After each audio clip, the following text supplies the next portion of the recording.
高妹係你係咪要係咪呢隻牌子啊？係咪呢間嘢啊？咁高妹就話係，咁我貼好心咯，幫佢買咗一啱，我就買咗啲酒樓嗰個老闆嗰個車仔推出嚟，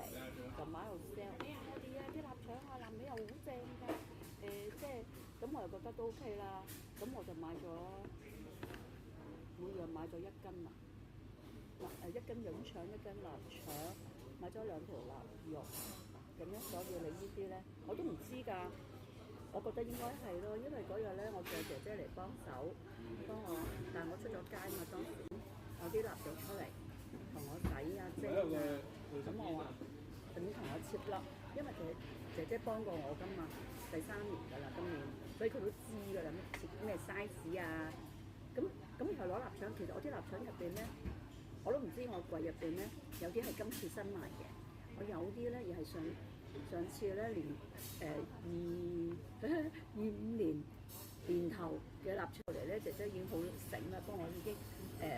好蘿蔔啊，切好臘肉啊，蝦米嗰啲已經幫我浸咗軟咯，同埋加咗啲生粉咯。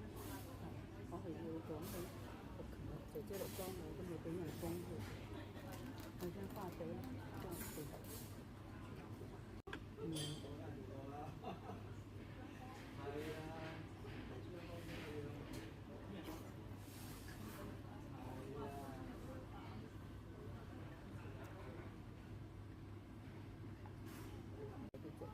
咁我